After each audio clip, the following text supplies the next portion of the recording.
सरस्वती जी और उनकी बहू रश्मि के बीच एक दिन बहस छिड़ जाती है। आखिर किसका काम ज्यादा आसान है, बहू का या सास का? माँ जी, सास को काम ही क्या है, आपके सारे काम उंगलियों पे तो हो जाते हैं। कुछ भी। हाँ, हिसाब तो उंगलियों पे ही हो जाता है ना। अरे बेटा, ऐसा सिर्फ अभी लगता है।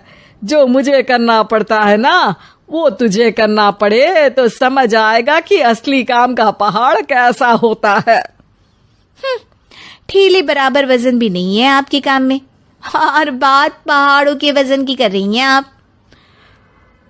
तू ऐसा करती ही क्या है घर में बेटा, ये तो बता मुझे।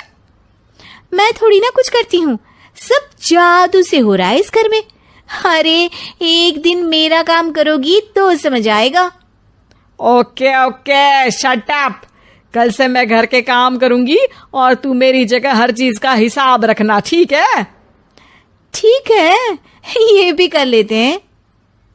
ये सास बहू की डील के बारे में रश्मि के पति अमन को नहीं पता था और ना ही अमन के पिताजी सुरेश जी को। पर गेहूं के साथ साथ जैसे घुन भी पिस जाता है, ये दोनों भी पीसने वाले थे। सुबह अमन उठकर रेडी होता है ऑफिस जाने के लिए, तो पता है उसके कपड़े नहीं निकले हुए हैं। अरे रश्मि, तुमने मेरे कपड़े नहीं निकाले? अपनी माँ से पूछो ना, उन्हीं का काम है ये। अमन अपनी माँ के पास जाता है। अब मेरे कपड़े आज आप देने वाले हो क्या माँ?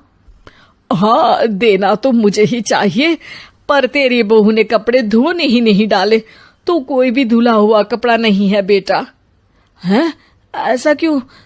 कपड़े तो धोने आप ही देते हो ना माँ?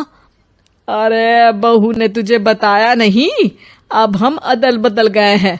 मैं अब बहू और तेरी बीवी सास। अमन परेशान हो गया। वो बिना इस्त्री के कपड़े पहनकर ऑफिस चला गया। सरस्वती जी अपने घुटने के दर्द के कारण झुककर घर साफ नहीं कर पा रही थी और ना ही खाना बनाना याद रख पाई। उधर रश्मि पहले ही दिन घर की चाबी घुमा चुकी थी और 300 रुपए का हिसाब अलग नहीं मिल रहा था। पर दोनों का ही घमंड कैलाश पर्वत से भी बड़ा था और दोनों ही खेमे एक दूसरे की बात मानने को बिल्कुल तैयार नहीं थे। शाम को जब सुरेश जी और अमन खाना खाने बैठते हैं तो सरस्वती जी उनके सामने गाजर और पपीते लाकर रख देती हैं। अरे माँ, ये क्या है?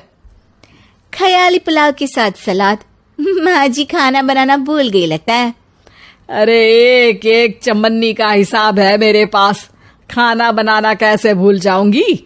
ये तो मैंने पढ़ा था कि फल फ्रूट खाने से सेहत अच्छी रहती है, इसीलिए ये ले, एक फल खा ले। रात को सुरेश जी और अमन अपनी मीटिंग बिठाते हैं अकेले में। बाबूजी, इनकी लड़ाई के कारण ना हमें ठीक से खाना मिल रहा है, उल्टा घर के सारे काम रुक गए हैं। हाँ बेटा, 2 भैंसों की लड़ाई में बेचारे खेत के पौधों का भी नुकसान हो रहा है। पर पापा, क्या बताऊं आपको, मैंने माँ को इस महीने की 2 तारीख को बिजली के बिल के पैसे दिए थे।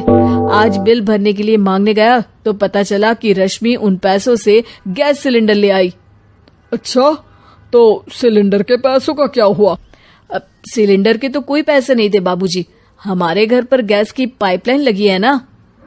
बेटा, इन दोनों का कुछ करना पड़ेगा, नहीं तो अपने घमंड के चक्कर में पूरा घर बर्बाद कर डालेंगी ये दोनों। अमन और सुरेश जी काफी सोच विचार के बाद एक निष्कर्ष पर पहुंचते हैं। रात ही को दोनों अपनी पत्नियों की अलमारी से नई साड़ी निकालते हैं और सुबह जब रश्मि और सरस्वती जी उठते हैं तो देखते हैं कि दोनों पति साड़ी पहनकर चढ़ाव पर सब्जियां काट रहे हैं। अरे ये सब क्या हो रहा है? क्या हो रहा है मतलब? आप दोनों अदल बदल हो सकते हो तो हम क्यों नहीं? अरे क्या मतलब?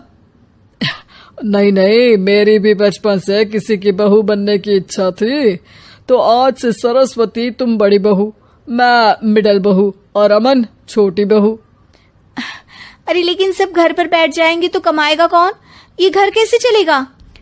अब वो तो भैया या बाकी लोग जाने, अब हमने भी अदल बदल कर ही लिया है तो कुछ नहीं हो सकता।